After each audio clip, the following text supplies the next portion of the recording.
जल जमीन जंगलों के आंदोलन लड़ने वाले, इस देश में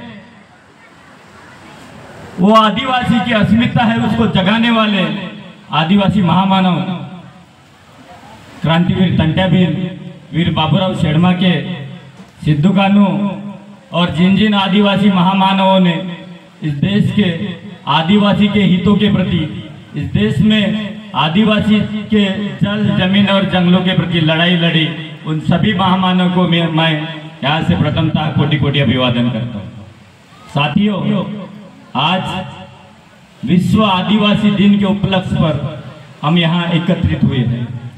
ये जो प्रोग्राम हो रहा है, ये जो कार्यक्रम हो रहा है, ये जो दिन मनाया जा रहा है, ये पूरे विश्व में आदिवासी लोग मनाने जा रहे हैं। आदिवासी लोग पूरे विश्व में इस देश को मनाए जा रहे हैं। ये दिन को मनाने के पीछे का मकसद खास करके जो विश्व में मूल निवासी लोग हैं, जो वर्ल्ड में आदिवासी लोग हैं, विश्व में मूल निवासी लोग हैं, उनकी भाषा, उनकी रीति रिवाज, उनकी संस्कृति, उनके जल जमीन जंगलों के ऊपर के जो अधिकार है, उनको वो अधिकार मिलना चाहिए और वो उनके अधिकार है।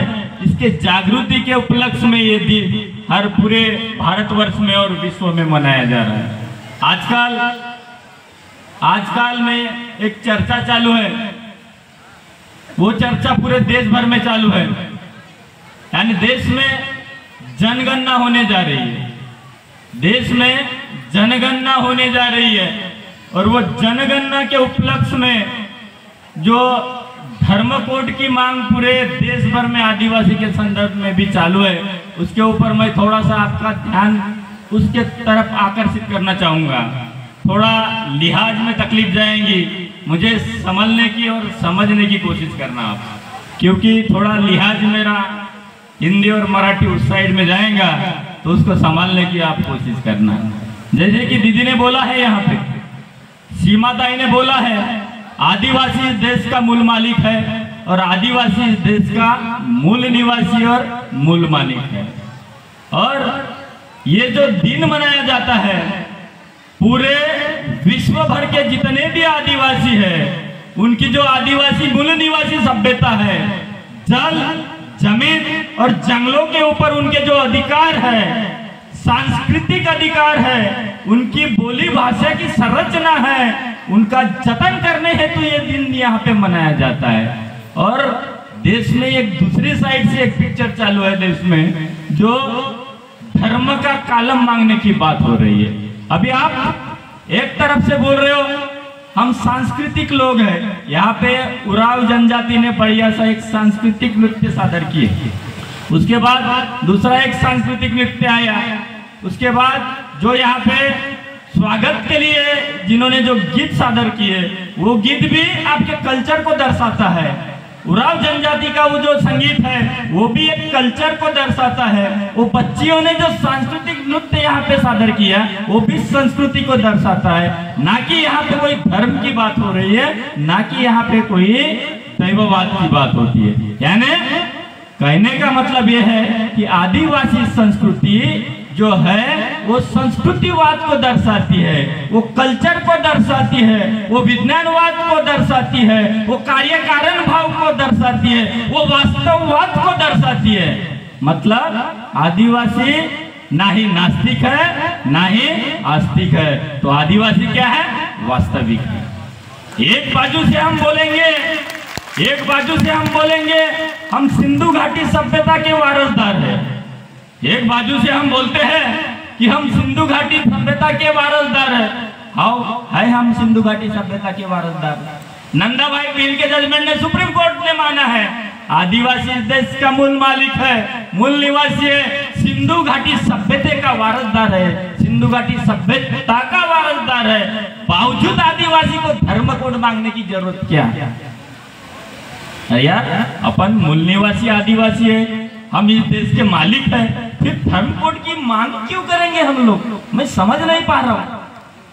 यानी धर्म यहाँ 3 साल पुरानी बात है, 3000 साल पुरानी बात है। धर्म की बात करेंगे तो 3000 पुरानी बात होंगी, और संस्कृति की करेगा आदिवासी तो 10,000 साल पुरानी बात होगी। और 10,000 साल पुरानी बात आदिवासियों में है।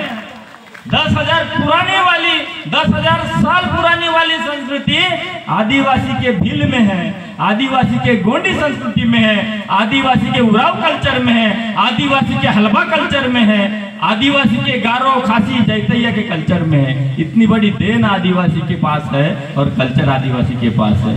जहाँ तक मातृसत्ता संस्कृति की बात करते हैं, मैं टाइगर रिजर्व पे बहुत ज्यादा बात करने वाला हूँ। थोड़ा इनको शॉर्ट करते करते ला रहा हूँ क्योंकि मैं NNTR से बिलोंग करता हूँ। नवेगांव नागजीरा टाइगर रिजर्व, तो नवेगांव नागजीरा टाइगर रिजर्व जो गोंदिया जिले में है और अपन जहाँ बैठे इसको आप लोग टाइगर नगरी बोलते, आप लोग नहीं बोलते, लेकिन यहाँ के प्रशासन बोलता है। आदिवासी नगरी को इन्होंने डायरेक्ट टाइगर नगरी बना दी है, उसके तरफ अपन आने वाले हैं। तो साथियों, कहने का मतलब ऐसा है कि आदिवासी संस्कृति ये मातृसत्ताक संस्कृति है। इसका प्रमाण मिलता है कि देश के कोई भी राज्य में जाओ, देश के खास करके 22 राज्य जो आदिवासी बहुल क्षेत्र है, उसके कोई भी राज्य में जाओ, वहां की मातृसत्ता की जो लोक संख्या है वो लोक संख्या जनसंख्या ज्यादा है, लेडीज की जनसंख्या ज्यादा है और जेंट्स की जनसंख्या कम है। यानी लिंग भेद जाति जिसको बोलते हैं वो आदिवासी में नहीं आती। मेल फीमेल का रेशो इक्वल आता है आदिवासी में। कितना पैसा गवर्नमेंट खर्चा करती है मेल फीमेल की अवेयरनेस लाने के लिए, वो तो नेचुरल बात आदिवासियों में है। कोई भी जिले में जाओ, कोई भी राज्य में जाओ, जितनी संख्या पुरुषों की नहीं है उतनी संख्या वहां की महिलाओं की है। यानी मातृसत्ताक व्यवस्था आदिवासियों में ऑलरेडी आ चुकी है और गवर्नमेंट यही मातृसत्ताक व्यवस्था के ऊपर खर्चा करने की बात करते हैं। अभी कुछ बातें गवर्नमेंट कर रही, कुछ बातें हमारे अवेयरनेस नहीं होने की वजह से हो रहा है। जो संविधान में हमको धाराएं मिली, जो संविधान में हमको अधिकार मिला है, और आज अपन जो जागतिक मूल निवासी दिन की जो बात करते हैं, आदिवासी की संस्कृति आदिवासी के पास रहेंगी तो जागतिक मूल निवासी दिन मनाने का अधिकार भी अपने हाथ में रहेगा। आदिवासी की संस्कृति आदिवासी के हाथ से निकल जाएंगी और आदिवासी के नाम से धर्म चिपक जाएगा। उस दिन आदिवासी की संस्कृति खत्म हो जाएंगी। यूनाइटेड नेशन ऑर्गेनाइजेशन में आपकी जो पहचान है वो पहचान मिट जाएंगी। धर्म आपकी पर्सनल बात है, धर्म को मानना गलत चीज नहीं है। कोई धर्म के ऊपर किसी ने टिप्पणी नहीं करना चाहिए। कोई धर्म गलत नहीं होता, हर धर्म अच्छा ही होता है। धर्म की जो पढ़ाई होती है वो अच्छी पढ़ाई होती है, लेकिन आदिवासी के लिए कल्चर उसका आधार है, आदिवासी के लिए संस्कृति उसका आधार है। क्योंकि सिंधु घाटी सभ्यता की हम बात करते हैं, वो सिंधु घाटी सभ्यता धर्मनिरपेक्ष सभ्यता है। ध्यान में रखना साथियों, सिंधु घाटी सभ्यता यह धर्मनिरपेक्ष सभ्यता है। वहां पे ना कोई हिंदू की बात की गई है, ना क्रिश्चियन की बात की गई है, ना किसी धर्म की बात की गई है। और वो सभ्यता हमारी सभ्यता है, धर्मनिरपेक्ष सभ्यता जो है, जहाँ धर्म की बात नहीं करते, जहाँ संस्कृति की बात करते हैं। और वो संस्कृति आज भी आदिवासियों में जिंदा है। जो संस्कृति झारखंड के आदिवासी के पास है वही संस्कृति मध्य प्रदेश के आदिवासी के पास है। जो संस्कृति मध्य प्रदेश के आदिवासी के पास जिंदा है वही संस्कृति छत्तीसगढ़ के आदिवासी के पास जिंदा है। सभी की संस्कृति एक है। धर्म की बात कहाँ से आ गई? और धर्म के नाम पे हम बात भी करेंगे, भील लोग बोलेंगे हमारा धर्म, गोंड लोग बोलेंगे हमारा धर्म, उराव बोलेंगे हमारा धर्म, जो जनजाति है वो बोलेंगे हमारा धर्म। तो क्रैचेस आने की शंकाएं बहुत ज्यादा बनती है। तो संस्कृति एक है, समस्या एक है, तो संस्कृति की तरफ हम लोगों ने बढ़ना हमारे लिए बहुत जरूरी है, ना कि धर्म की तरफ। क्योंकि ये धर्म वाला गणित धीरे धीरे बढ़ते जाएगा। हम जो मूल निवासीवाद की बात करते हैं, हम इंडिजिनस पीपल की बात करते हैं, we are indigenous people of India, we are aboriginal people of India. हम जब यहाँ धर्मांध हो जाएंगे और धर्म की बात होंगी और यूएनओ जब बोलेगा, यूनाइटेड नेशन ऑर्गेनाइजेशन बोलेगा you are belong to religious factor, आप तो धर्म से बिलोंग करते हो, आपके पास सांस्कृतिक मूल्य क्या है, क्या बताओगे यूनाइटेड नेशन ऑर्गेनाइजेशन में? अभी तो यूएनओ से सब कुछ चल रहा है ना।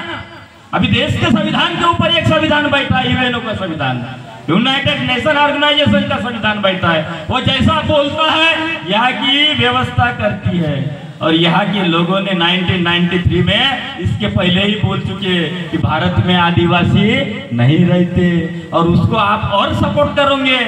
जयंत प्रसाद ने यूनाइटेड नेशन ऑर्गेनाइजेशन में स्टेटमेंट दिया है कि भारत में आदिवासी नहीं रहते, जो रहते हैं वो वनवासी है और बाकी जो है वो जनजाति है। आज भी जनजाति बोल रहे हैं। आदिवासी मूल निवासी बोलने की संकल्पना से आदिवासी को बाहर रखने की इस देश में कोशिश हो रही है।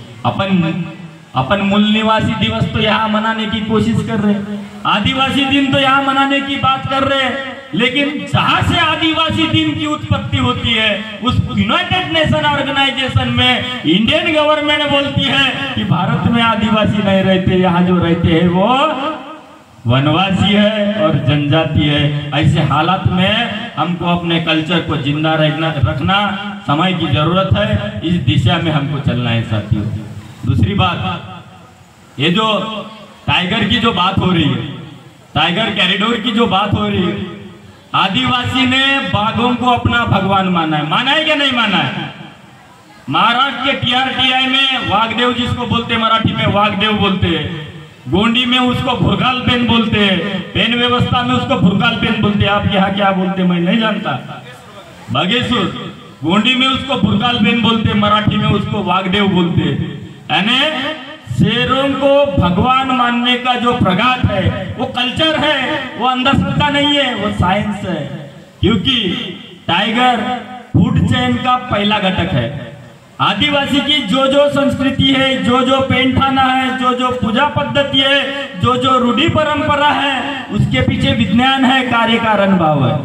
आदिवासी की कल्चर बिना विज्ञान की नहीं है, अंधश्रद्धा आधारित नहीं है। आदिवासी की जो भी संस्कृति है वो संस्कृति विज्ञान निष्ठ संस्कृति है और कार्य कारण भाव वाली संस्कृति है। आदिवासी ने टाइगर को, आदिवासी ने शेर को भगवान माना, तो उसके पीछे फूड चेन का पहला घटक करके आदिवासी ने बाघों को भगवान माना है।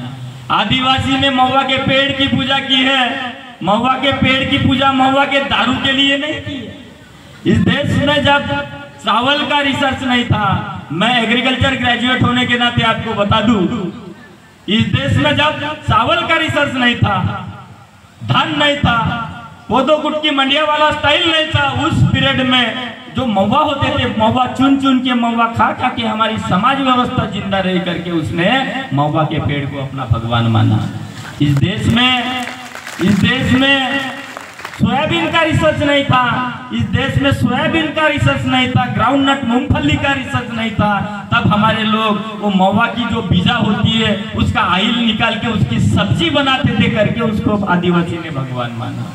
इस देश में जब PHC नहीं थी, RH नहीं था, रूरल हॉस्पिटल नहीं था, तबीयत खराब होती थी, डिलीवरी होती थी, डिलीवरी होने के बाद सबसे ज्यादा रक्तस्राव होता था, ब्लड निकलता था, वो लेडीज कमजोर हो जाती थी।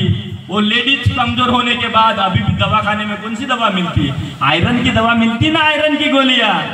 उस जमाने में वो महुआ से निकलने वाली राख दिया जाता था, वो राख के तरफ से वो लेडीज स्ट्रांग होती थी करके आदिवासी ने उसको भगवान माना।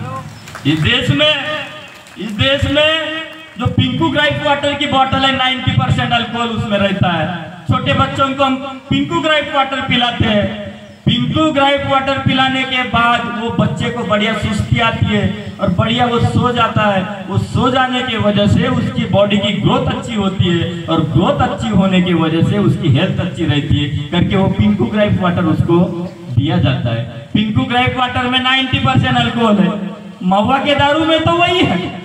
छोटे बच्चों को 1 चम्मच महुआ की दारू पहले के जमाने में दिया जाता था। 1 चम्मच देने के बाद उसको सुस्ती आ जाती थी, उसकी नींद अच्छी होती थी और वो अच्छा सोता था। बच्चे को 1 चम्मच दिया जाता था, लेकिन बच्चों के बापों ने बाटल ठोकना चालू कर दी और महुआ की दारू बदनाम हो गई। वो साइंटिफिक है, उसका साइंटिफिकनेस जो है उसको हम लोगों ने माइनस कर दी है। उसकी जो पद्धति है महुआ की पेड़ की जो गरिमा है वो गरिमा धीरे धीरे हमारे में से कम होते गई। कहने का मतलब ऐसा है मेरा, आदिवासी की जो भी संस्कृति है वो आदिवासी की संस्कृति है, निसर्ग पूजक संस्कृति है। कुछ उसके कुछ प्रमाण देने की मेरी यहाँ पे कोशिश थी कि आदिवासी जो भी देव धर्म पूछता है, आदिवासी जो भी रीति परंपरा पूछता है, उसके पीछे कार्य कारण भाव है, उसके पीछे रीजन है, उसके पीछे कारण है।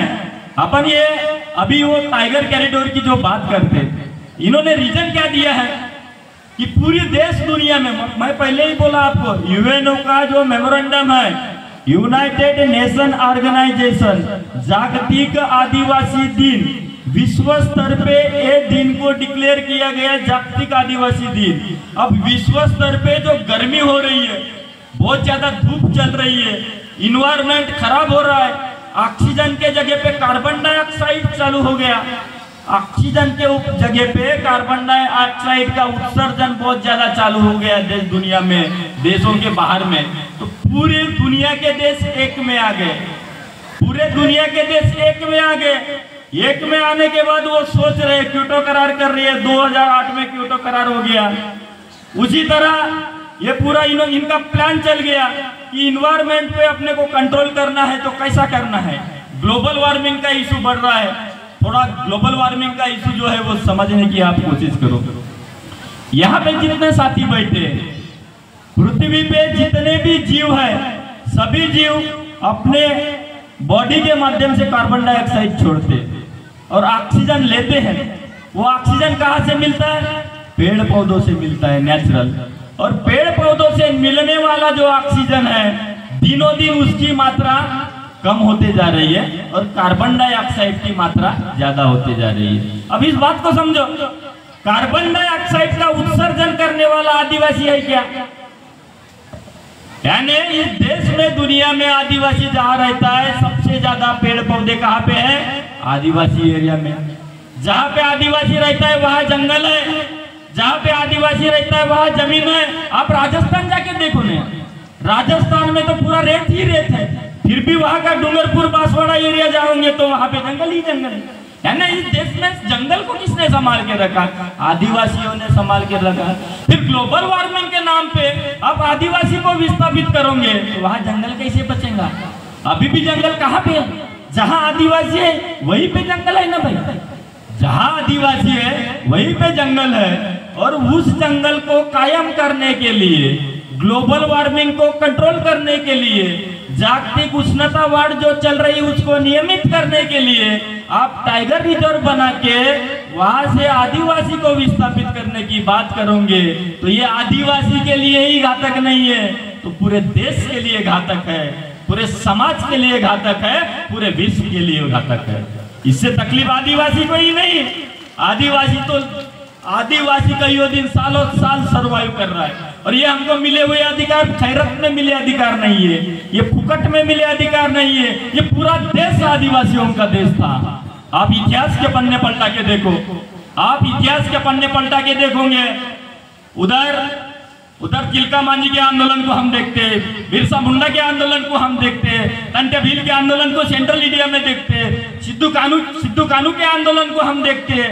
सिद्धू कानू, चांद भैरव, उसकी बहना फूलो जनो, 6 लोग, 7 लोग, 10 लोग, 72,000 आदिवासी एक संताल आंदोलन में मारे जाते हैं। संताल आंदोलन हो गया, कोल आंदोलन हो गया, भील आंदोलन हो गया, तंटा भील का आंदोलन हो गया, सिंघो लोगों का आंदोलन हो गया, शंकर शाह रघुनाथ शाह का आंदोलन हो गया, बिरसा मुंडा का आंदोलन हो गया, हलबा आंदोलन हो गया, परलकोट का आंदोलन हो गया। इस देश में 80% से ज्यादा आंदोलन किसने किया है? आदिवासी ने किया है।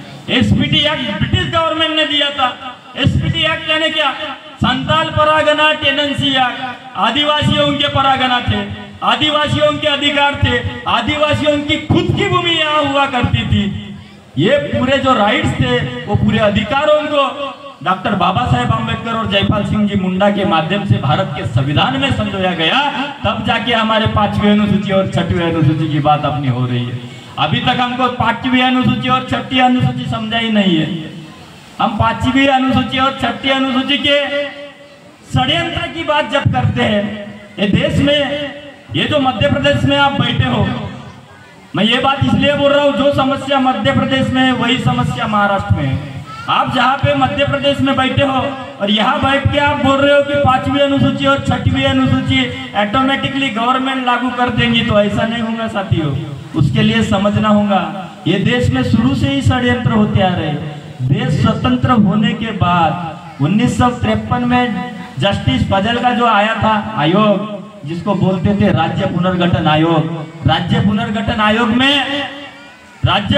आयोग में ऐसी व्यवस्था बनाई गई कि जिसमें 5वीं अनुसूची और 6वीं अनुसूची आदिवासी को लागू ही ना हो। जहां आदिवासी की मेजोरिटी थी, जहां आदिवासी की जनसंख्या ज्यादा थी, वहीं से इन्होंने स्टेट बॉर्डर बना दिए। अब आप देखोगे छत्तीसगढ़ और महाराष्ट्र के बॉर्डर पे, मध्य प्रदेश और महाराष्ट्र के बॉर्डर पे, मध्य प्रदेश और राजस्थान के बॉर्डर पे, जहां जहां बॉर्डर है आदिवासी राज्यों के, वो राज्यों के बॉर्डर पे आदिवासी को बिठाया गया। उस वजह से आपकी 5वीं अनुसूची को पूरी तरह यहाँ लागू नहीं किया गया। उसके बाद अपन जाते हैं निस्तार राइट। मध्य प्रदेश में महाराष्ट्र था, छत्तीसगढ़ था, इसी मध्य प्रदेश राज्य ने, मध्य प्रदेश सरकार ने निस्तार राइट्स लागू किया था 1961 में। 1961 में निस्तार के अधिकार थे। ये जंगल में अभी कौन सा बांधवगढ़ बना है ना, व्याघ्र रिजर्व, यहाँ की जमीनें आपके नाम से हो, ये 1961 का निस्तार है। निस्तार यानी आपकी जो भी कल्चर है, आपकी जो भी संस्कृति है, वो सांस्कृतिक धरोहर को जंगल के माध्यम से जिंदा रखने का अधिकार, आपके मवेशी है उनको जंगल में घुमाने का अधिकार, आपके जितने भी MTFA non timber forest produce, MFA minor forest produce, जिसको जोन 1 उपज बोलते हैं, जिसके यानी अपनी दीदी बोल रही थी जंगलाधारित व्यवस्था, यानी आपकी इकोनॉमी को जंगल के भरोसे डेवलप करने की जो बात थी, आपके उधर निर्वाह, सादी भाषा में बोला जाए, आपके जो रोजगार है वो रोजगार वो जंगल पे डिपेंड थे। और वो रोजगार को वो 2006 का अभी कानून आया, 1961 के निस्तार के कानून के माध्यम से सजोया गया था।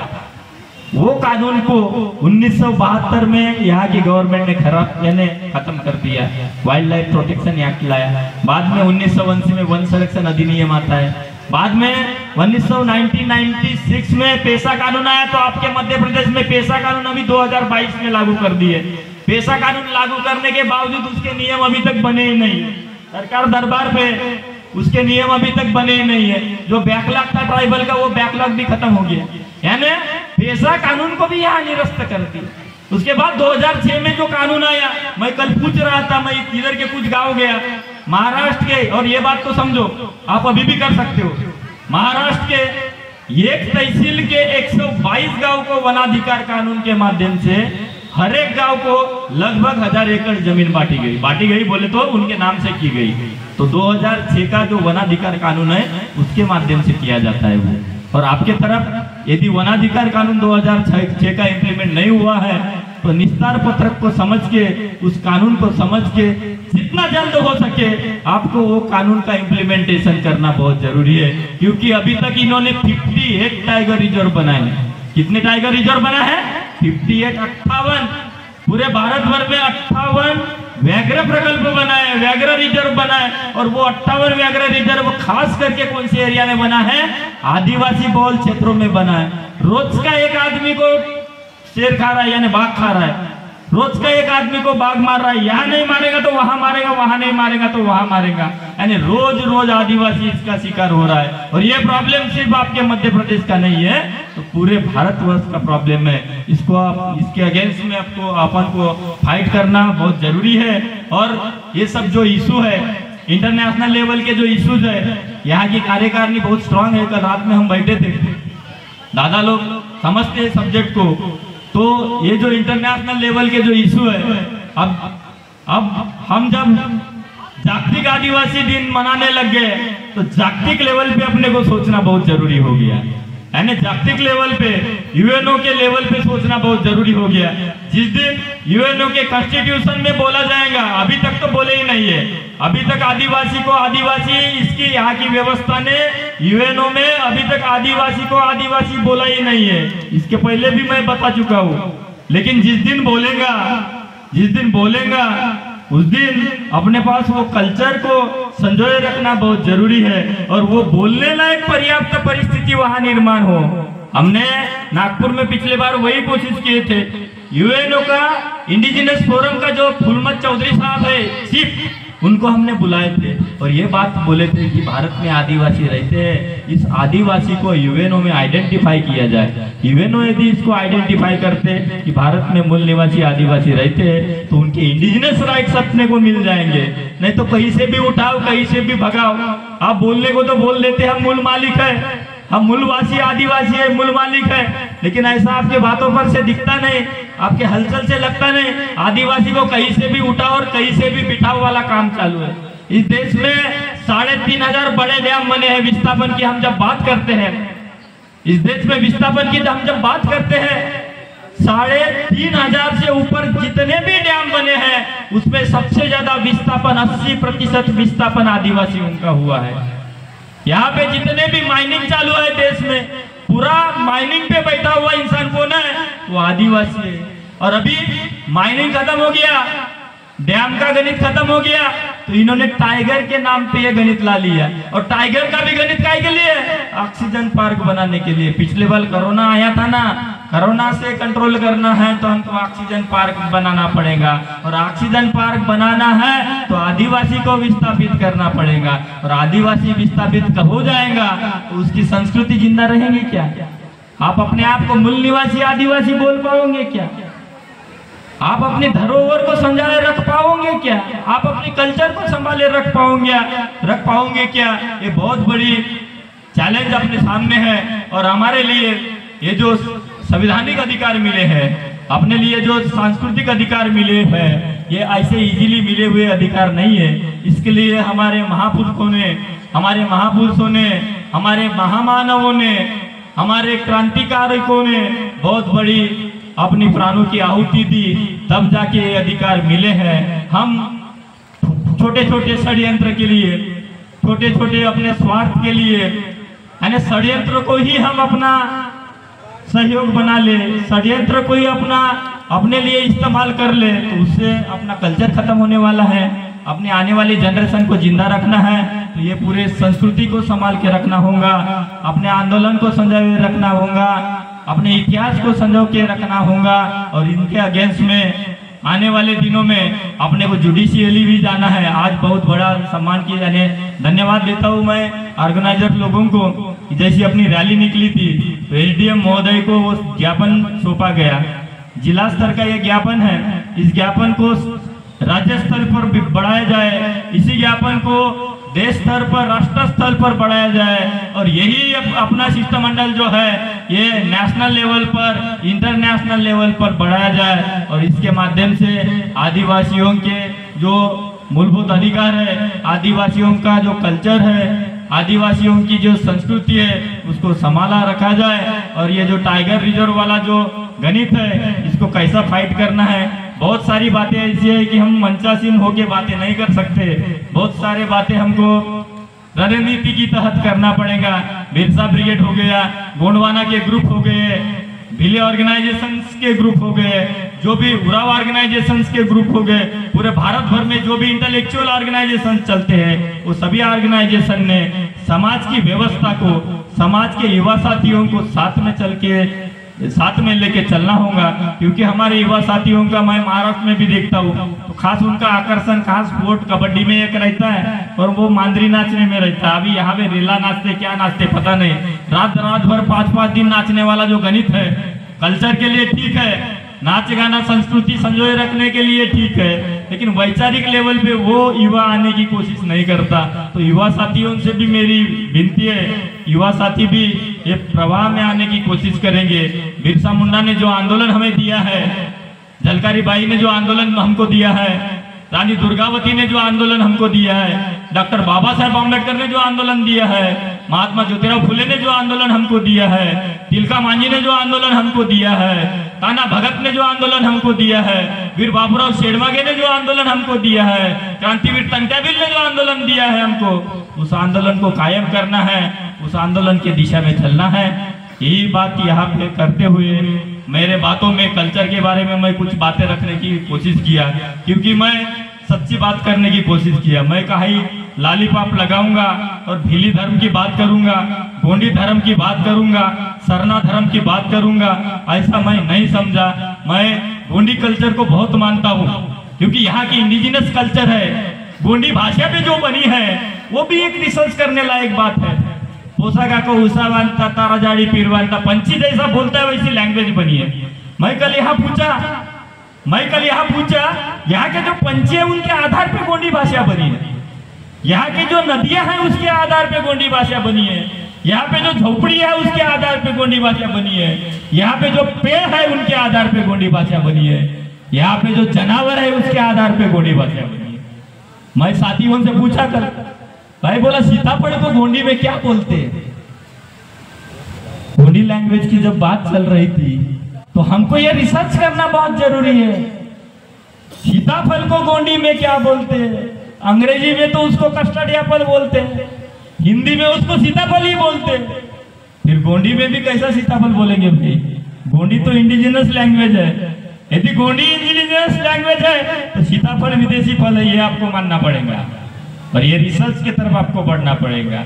गोंडी यदि यहाँ की इंडिजिनस लैंग्वेज है तो सीताफल विदेशी फल है, उसको गोंडी में यानी है। इसका मात्र प्रमाण नहीं मेरे पास, लेकिन जिस बात को गोंडी में लिहाज नहीं है, जिस चीज को गोंडी में बोला नहीं जाता, वो इंडिजिनस चीज कैसी हो सकती? इस देश की चीज कैसी हो सकती? वो विदेश से लाई हुई चीज है। जैसे लैंटिना कैमेरा का जो एक फ्रूट है, लैंटिना कैमेरा करके, वो भी एक विदेशी वीड है। वैसे ही ये कुछ चीजें हैं, इनको रिसर्च करना अपने लिए बहुत जरूरी है। और मैं जो बात रख रहा हूँ, चाहे वो गोंडी धर्म की वकालत करने वाले हो, चाहे वो भिल्ली धर्म की वकालत करने वाले हो, चाहे वो सरना धर्म की वकालत करने वाले हो, सभी को मेरी खास करके विनती है कि हम उस संस्कृति को मानते, सरना कल्चर को मानते, गोंडी कल्चर को मानते, भिल्ली कल्चर को मानते, हल्बी कल्चर को मानते, लेकिन वो कल्चर है, वो संस्कृति है, ना कि वो धर्म है।